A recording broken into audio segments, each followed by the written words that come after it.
vous êtes tellement ébélé. Continuez de partager, de liker, de awa pour nous matali politique ya République démocratique et du Congo. Bon dimanche, na bande konyo surtout. Bon dimanche, na bino surtout. Balandi na biso. Vous êtes tellement ébélé. Lelo toye kolobela sujet oyo wapi ningisi biso mwanzoto. Tolobite. Toyara tobeta masolo. Parce qu'on a compris que non. Il y a un plan qui se crée, il y a un plan où ils allaient pour Salama pour déstabiliser la République démocratique du Congo. Dans il y a plan de Salama contre la République démocratique du Congo. Certaines personnes ont été impliquées dans Kati, place où plutôt démasquer Bango, bimisa Bango pour les parce qu'on ne peut pas laisser la République démocratique du Congo comme ça. On ne peut pas laisser la RDC. Et on a vendu et on a balkanisé parce que dans le moment où on a il y a plusieurs stratégies, plusieurs plans qui se créent contre la République démocratique du Congo. Oui. Badongolomi so balamuki. Bato balukaba balkaniser Congo balamuki. Je vais vous expliquer, je vais vous parler de ça. Place au wapi et dali sujet na biso o totie na 4 titres. Expliquer bino le plan stratégique du Rwanda. Alors, bande kolanga boyoka. Réunion ministérielle tripartite. Rwanda, RDC, Angola. C'est samedi 12 octobre à Rwanda pour la paix et la sécurité dans l'est de la République démocratique du Congo. Je continue la lecture bande kolanga. Mboka na biso, c'est tellement compliqué. Rwanda, accord sur la neutralisation de FDLR et le désengagement de forces rwandaises. Le ministre de la RDC et du Rwanda, dans le cadre du plan, excusez-nous, il y a problème, il y a connexion. Dans le cadre du plan harmonisé de neutralisation, levé de mesures de défense du Rwanda, un plan détaillé de mise en œuvre sera élaboré par les experts. La prochaine réunion ministérielle, dont la date n'est pas encore fixée, analysera ces plans. Les discussions sur les questions de sécurité en suspense du projet d'accord de paix proposé par le facilitateur se poursuivent. Très chers Congolais, il y a un plan bien élaboré et pas y a américains et pas y a occidentaux. L'Occident en ce moment, ils ont compris que non. Stratégie, surtout comme la biso, salama dans l'est de la République, ils allaient à balkaniser Congo. C'est pour cela que vous avez remarqué, dans le Conseil, dans les Nations Unies, Bazak mingi mingi ko se marteler na position na bango ya ko biso to kende toujours ko sili sa problème na biso na ko solo la na kambo o Italie na Rwanda. Alors, qu'est-ce qui se passe réellement? Les Occidentaux ont compris que Tshisekedi ne veulent pas négocier avec les M23. L'Occident a compris que Tshisekedi na minute oyoyo. Il maintient sa position de ne pas négocier avec les M23, de ne pas collaborer na stratégie oh yabango oh wapi Kabila salakala. Alors, qu'est-ce qu'ils ont fait? L'Occident comme il a utilisé beaucoup plus les opposants congolais. Oui, les opposants congolais à travers leurs services de sécurité, services secrets oh wapi en disposition oh wapi. D'après les informations que j'ai à ma possession, il paraît que beaucoup il y a des agents à service secret, il y a des occidentaux, bazali awa en République démocratique du Congo. Bazo ça la plan nini. Bazo mener stratégie, il y a quoi balanini, ndenge nini façon nini bakoki ko déstabiliser la République démocratique du Congo. Parce que bango moko bazali d'accord et puis conscience na bango ils ont rappelé bango que non. Processus ya Rwanda n'apportera rien et que tu sais qu'il maintient toujours sa position. Oui, parce que Ebele aujourd'hui ti bazako luka bazo pousser biso toujours to kende na position ya makambo o etali processus ya Rwanda oyo ako luka na kati parce que dans le processus, il y a Luanda. Il y a un chemin qui mène vers Tito qui est dialogue avec les M23. C'est pour cela que vous remarquez que l'Occident, à travers les Nations Unies, il nous oblige d'aller toujours terminer le processus de Luanda, parce que dans le processus il y a Luanda, ils ont négocier directement avec le Rwanda, avec le M23. Ok? Alors, na kati ya service de sécurité, na kati ya service secret aux occidentaux va placer à na kati ya République démocratique du Congo, ils allaient pour faciliter bango de prendre les informations, de prendre certains points au Wapitiseke de Akosala. Parce que dans la minute d'après ce que les informations à notre possession, ils ont compris que Tshisekedi maintient toujours sa position de ne pas négocier avec les M23. Parce que négocier avec les M23, c'est une forme de signer un accord direct avec le Rwanda. Parce que le Rwanda aujourd'hui ne veut pas quitter le sol congolais. Parce que quitter le sol congolais, cela veut dire que non, Rwanda a longé dans l'espace. Il y a minerai oya zali ko luka toujours na République démocratique du Congo parce que na minute oyo na ko banabi Rwanda ti azo résister na est de la République, c'est parce qu'il a compris que non, est de la République Rwanda est un minerai moko phare. Le minerai du monde, le minerai qu'on fabrique des téléphones, les minéraux ils allaient na avantage à monde entier, ils allaient na minute na est de la République. Alors il est impossible pour Paul Kagame de l'Est de la République, alors que non, il y a avantage ni dans l'Est de la République. Oui. Alors, le service secret des Occidentaux.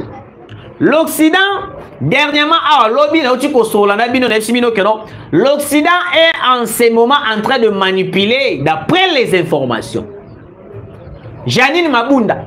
Janine Mabunda, bazako utilisé par les Occidentaux. Pourquoi? Parce que l'Occident en ce moment, comme il a besoin de moto, wapi akozala facilement manipulable. Ndenge ba manipula Kabila, ndenge ba manipula certains acteurs politiques aujourd'hui. Ndeti lelo bande konanga le plan stratégique de la communauté internationale. Et Zanika Tshisekedi doit négocier avec le M23. Parce que sans négociation, l'Occident va revivre.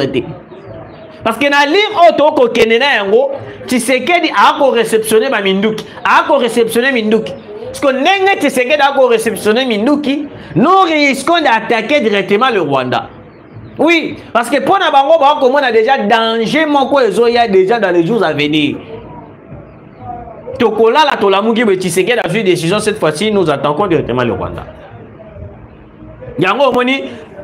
Emmanuel Macron n'a pas voulu mentionner le problème de la RDC dans le sommet à francophonie parce qu'il y a dit que non, ce qui a mentionné qui problème il y a RDC dans le sommet à francophonie, Kagame a tombé.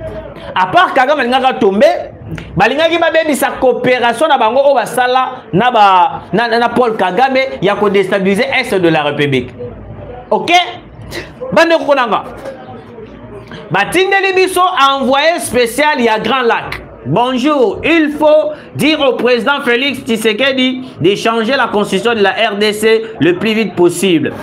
Alors, Batindeli Bisso représenté à Grand Lac Awawa.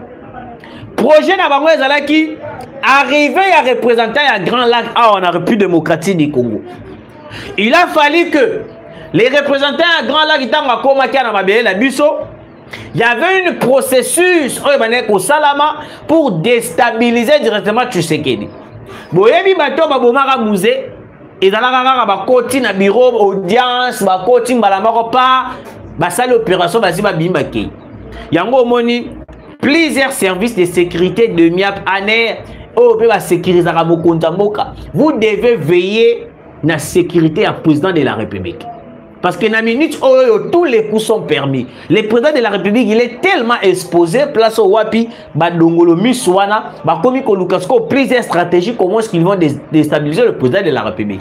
Parce que la seule solution, c'est qu'on ça accès, surtout au Komona. Et puis ça va accès de venir balkaniser la République démocratique du Congo. Et ça dit à quoi il s'arrête Tshisekedi. Alors, ce qui va quoi ici, c'est que la personne qui va diriger le Congo doit être un étranger. C'est pour cela, vous remarquerez, bazo viser Moïse Katumbi, soit Janine Mabunda, soit Hippolyte Kanambe Kazemere, soit Denis Mukwege, ou soit la dernière carte na bango, Makoki, ou soit pour utiliser Martin Fayulu. Parce que Martin Fayulu, aujourd'hui, il est tellement manipulé par les Occidentaux. Parce qu'on le dit toujours que l'Occident, aujourd'hui, manipule tous les opposants politiques. Parce que les opposants politiques, aujourd'hui, le corps a commis un poste à pouvoir. Beaucoup plus, vous allez comprendre que non, l'opposition d'aujourd'hui, basée sur un peuple. Beaucoup les opposants aujourd'hui, basés sur un peuple, commis beaucoup plus que s'appuyer la communauté internationale. C'est pour cela que vous avez remarqué que non, même la population aujourd'hui a commis qu'à éviter de soutenir l'opposition. Parce que la population aussi a compris que non, l'opposition et les opposants congolais, baza pena pour ça le travail pour le développement en Bokate. Parce que ceux qui, les opposants travaillaient pour le Congo, travaillaient pour les intérêts de la République démocratique du Congo, on n'allait pas voir les opposants aller se rendre aux États-Unis, à France, patati patata, pour que Baluka soutienne total pour chasser Tshisekedi au pouvoir. Parce que l'IDPS a comment un pouvoir parce qu'il était soutenu par le peuple congolais. Parce que la chose que les opposants aujourd'hui n'arrivent pas à comprendre que non, c'est créé un IDPS pour voir comment un pouvoir et ça nini. Avant, on avait l'opposition. Tout le monde a Martin Fayulu, ça l'opposition. Tout le monde a appelé ça l'opposition. Mais aujourd'hui, l'opposition de l'aujourd'hui, beaucoup plus. Makéi na bango ko se rendre na kati ya ba occidentaux. Ce qu'on y a on moni sur les occidentaux donc va comprendre que non les opposants ba commis beaucoup plus que se pencher, ba commis beaucoup plus na soif ya pouvoir. Y a moni opposition, les lots ba commis manipulé par la communauté internationale. Oui, ba commis manipulé par la communauté internationale. Alors, le service secret y a occidentaux démasqués. Nous avons Janine Mabunda. Il fait partie de gens utilisés par la communauté internationale venir espionner d'avance les Congo pour qu'en retour, la processus de balkanisation de la République démocratique du Congo, chasser Tshisekedi au pouvoir, chercher un moyen comment est-ce qu'ils vont assassiner le président de la République. Parce qu'il y a une minute, il n'y a pas de solution favorable qui pourrait fragiliser Tshisekedi, ce qui est Zakakate, il y a quoi de Tshisekedi. Parce que Tshisekedi, et là, il faut fragiliser Tshisekedi pour que Tshisekedi ait un accord avec le Rwanda. Ils ont mon anaté. Parce qu'on a l'Occident a placé des éléments clés en République démocratique du Congo. Et puis beaucoup des opposants aussi en fait partie parmi les services secrets. Il y a la communauté internationale. Comment est-ce qu'ils vont assassiner Tshisekedi? Comment est-ce qu'ils vont faire un coup d'État? Comment est-ce qu'ils vont éliminer Tshisekedi pour qu'en retour, les pouvoirs qui étaient dirigés ou soit qui étaient dans la main d'une personne étrangère, pour faciliter à une balkanisation totale.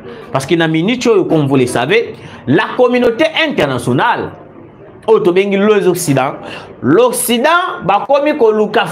surtout comment est-ce qu'ils vont faire pour balkaniser la RDC. Alors, pour balkaniser RDC et il faut le président Azala d'accord. Parce que le Kola Tshisekedi refuse catégoriquement. Il y a d'accord avec le plan stratégique de la communauté internationale. Il y a remarqué quoi Kajambe au salam. Ouais. Tio Moni, Janine Mabunda comité en France. Récit na tapis rouge. Comment tu n'as pas bien na tapis rouge ndengeni. Na lakisa kibino ba photo comment est-ce que Janine Mabunda a été récit na tapis rouge par Emmanuel Macron. Yango moni ndekonanga ba Congolais de père et de mère. Nous devons soutenir le président de la République. Nous devons changer cette constitution. Parce que la dite constitution autozane ngolelo il y a des facilités plusieurs infiltrés bakota kana mboka na biso.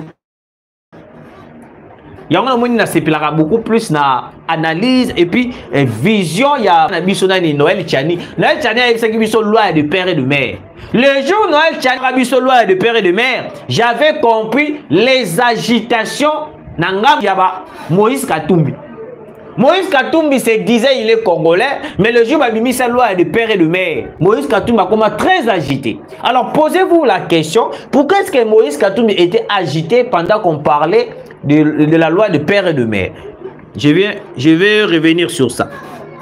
Alors, Bande Konanga Boyoka, très cher Congolais. Boyoka. Ah, abonnez, partagez l'émission, partagez. Boyoka, ce qu'on m'a cambo, oh, ils ont fait ça. Pas si, na Luanda. Les FDLR arrivés en RDC il y a 50 ans et en RDC à 50 ans d'âge sont déjà tous morts. Nombreux sont morts. Les Rwandais fait consommer au monde au mensonge. Le problème des FDLR, c'était FDLR. Beaucoup de FDLR, oh, bayana mabele na biso, ebele bayana ba 50 ans d'âge. Ebele bayaka bayaka na ba 40 ans, bayaka na ba 50 ans, bayaka na ba 55 ans, ba FDLR wana. Donc bayana mabele na biso, depuis bayana mabele na biso na lelo ebele déjà ba kufa. Ebele ba kufa. Certains FDLR oh batikala, bangonde mutu ba kota na kati ya M23. Il y a un processus, il y a neutralisation de FDLR Est de la République. Pourquoi ils ont bloqué? Ils ont bloqué parce que Kagame a émis déjà qu'il y a beaucoup de FDLR basés dans le M23. Alors, pour neutraliser les FDLR, ils ont dit tous M23 basani ba bimana mabele na biso. Parce que ceux qui ont mis tous les FDLR basani na mabele na biso. Ça veut dire que nous allons toucher aussi les M23. C'est pour cela que vous remarquerez que non, aujourd'hui, on parle plus de M23, mais on parle beaucoup plus de AFC. Parce que AFC, il y a un monde commis à top et commis pour les devant, il y a M23. Parce que Kagame a voulu changer de stratégie pour que le monde entier que noté au monde était AFC c'est une rébellion congolaise tu sais qu'il faut comprendre. Est-ce que beaucoup comprennent? Donc aujourd'hui l'AFC fait preuve de remplacer le M23 depuis Karatokoma M23 mais parmi les stratégies communauté internationale les occidentaux il faut comprendre que non a ligne vu que la RDC maintient toujours sa position de dire que non, les M23 sont des Rwandais. Ceux qui ont un processus normal, nous allons chasser les M23. Alors qu'est-ce qu'il faut faire? L'Occident a ordonné à Paul Kagame.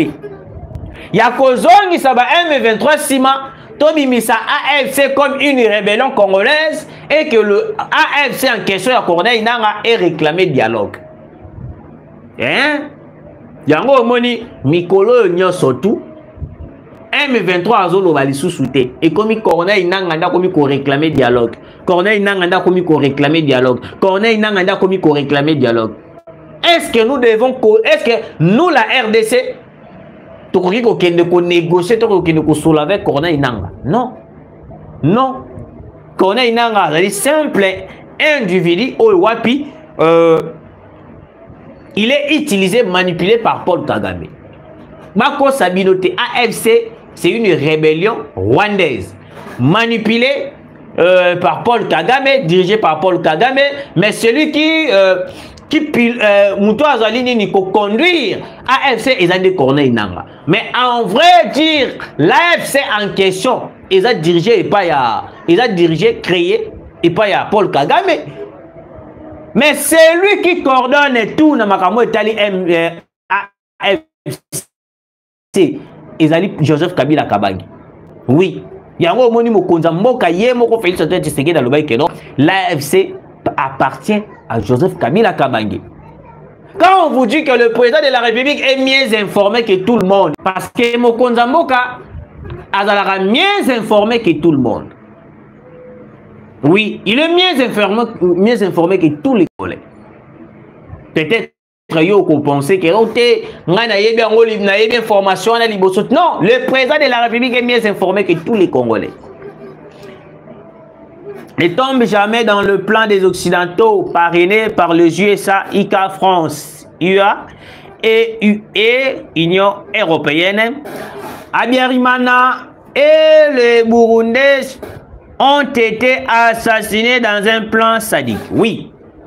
Aujourd'hui, la communauté internationale, les Occidentaux, vandi parmi na kati ba stratégie na bango.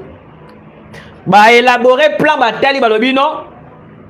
Tshisekedi, il est tellement têtu, place au wapi, tozo comprendre Tshisekedi te. Qu'est-ce que nous devons faire pour notre bananini pour effacer Tshisekedi?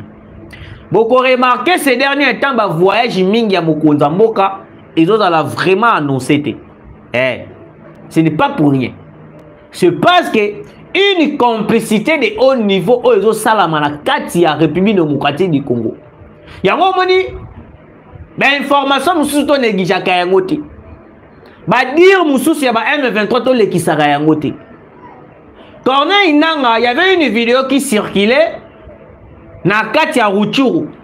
Corneille Nanga a lobby que non te na kati ya Assemblée nationale, na kati ya Sénat, na kati ya présidence, même partout, même na RDC Mobimba, il y a des gens qui soutiennent la balkanisation de la République démocratique du Congo. Message wana est circulé na ba réseaux sociaux belé, na ba Twitter, na ba Facebook, partout. Beaucoup de gens babetaka yango kara. Beaucoup de gens babeta yango kara. Aujourd'hui, vous allez comprendre pourquoi le message que Corneille Nanga a salaki, pourquoi est-ce qu'il n'a pas si yango raison. Pourquoi? Vous allez comprendre que non, quand on parle de changer la constitution, il y a un député de l'Assemblée nationale, comme on a Ngoïka Sanji, si je ne me trompe pas. Il s'impose pour le changement de la constitution. Bon, on y place tout commis. 2. Vital Kamerhe alobi ke ote nazomona le roi to komi na DR na mboka wazalendo na FRDC, c'est que photo longola na ba wazalendo wana to tikara FRDC. Mais écoutez, très cher Congolais, beaucoup remarqué, tant vous trêve yaka, tant vous cessez le feu yaka, c'est le wazalendo qui combat à la place des FRDC. Pourquoi bango balingi ba combattre ce ko ba wazalendo? Si réellement bazana biso, vous comprenez déjà place où une complicité de l'Occident ezali na kati ya makam na kati ya République démocratique du Congo.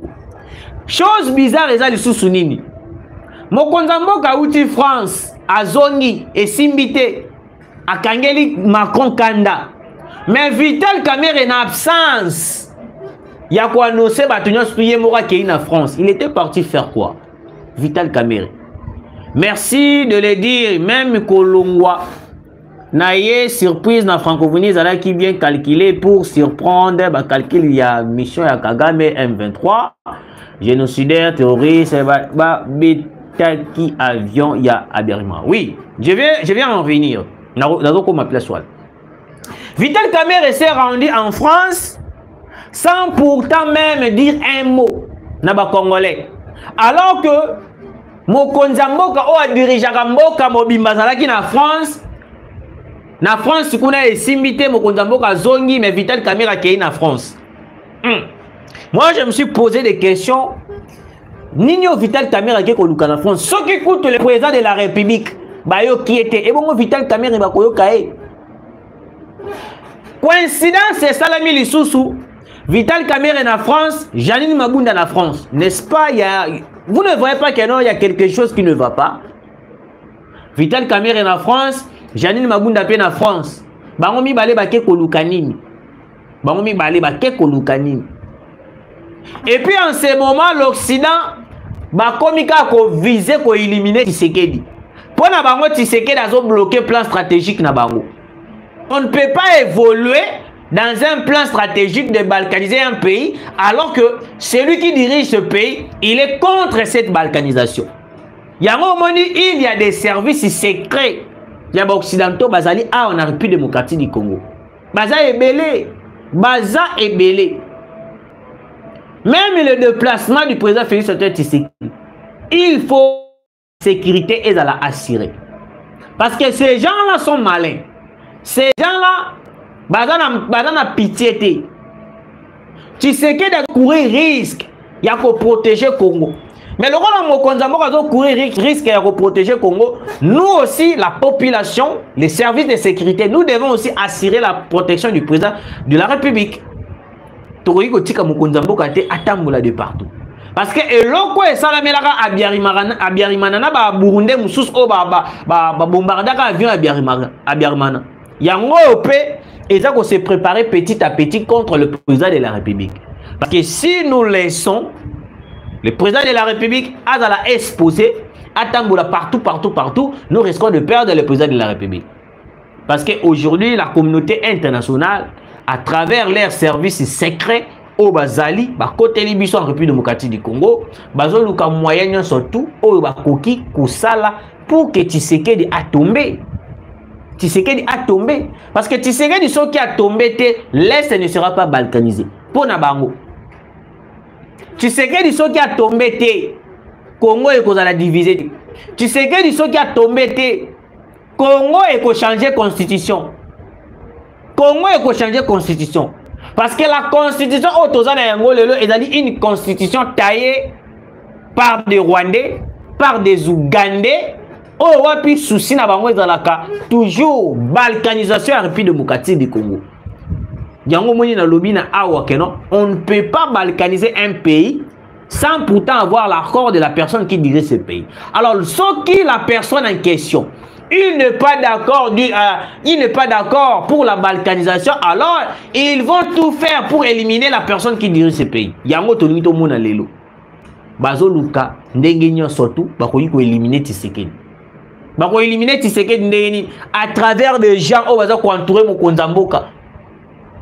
À travers leurs services secrets au Léo Bazali en République démocratique du Congo. Les services secrets qui est en République démocratique du Congo, au Bazako Lukandengen surtout, mais certains opposants aujourd'hui ne veulent pas s'attacher à la population. Beaucoup plus vont s'attacher à la communauté internationale. Et là, la même communauté internationale, balkanisation à Congo. Je vois de Martin Fayou, de Presse Pengue, de Franck Diongo, de Janine Mabunda, presque tout le monde, tous les opposants aujourd'hui, s'attacher à la communauté internationale. Parce que l'Occident n'a pas de pitié. L'Occident a juste besoin de voir Tshisekedi signer les accords. Parce que tant que Tshisekedi a signé l'accord, pour Nabango, ils ont dit que non, Tshisekedi a ligné pour se soumettre à besoin de Nabango. À chaque fois, c'est la mingi comme on a Kabila, c'est la mingi comme on a tous les kabilistes, c'est la mingi comme on a Batoyo, facilement manipulable. Bino ebele ba uti kotuna ba question ndengeni siko Moïse Katumbi, mais qui ne sait pas que Moïse Katumbi na minute oyo bazalaki na États-Unis d'Amérique bakutanaki na Joseph Kabila. Ba solo li. Ba beti ma solo. Sko bomi tuna question. Déjà Kabila de son côté a lukaka ndenge nyonso surtout akoki ko zonga na pouvoir. Parce que Olive Lembe aloba yango.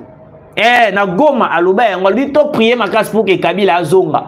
Parce que Kabila si ça gagne un simple stylo. Donc aujourd'hui la communauté internationale va vendre réunion moko ya makasi ba longola Tshisekedi bazongisa Kabila. On retourne à la question à rozonga ndenge ni de sala demanda. C'est possible avec les occidentaux. Les occidentaux ont la capacité à rejoindre sa Kabila. Même ici à Salata 3 mandats, ils ont la capacité à rejoindre sa Kabila. Tu vois comment on a bengi Kabila na Belgique, bengi Kabila na États-Unis. Parce que bayebi que Kabila soki azongi place wana Congo et kozala mbala moko divisé. Congo et kozala directement divisé. Alors pour diviser le Congo, il faut une personne qui est facilement manipulée. Le roi va Fayoulou. Moïse Katumbi, parce que Moïse Katumbi déjà, il n'a jamais été avec le Congolais. Il fait partie des gens qui cherchent à balkaniser le Congo, Moïse Katumbi. Alors comment est-ce que vous donnez votre confiance à Moïse Katumbi, un sujet zambien juif? C'est bizarre pour nous les Congolais. C'est tellement compliqué. Merci Nabino Bolanda qui biso bo partager bo liker émission oyo kosala biso vraiment trop bien. Nzambe ya pambola bino tokutani mbala sima.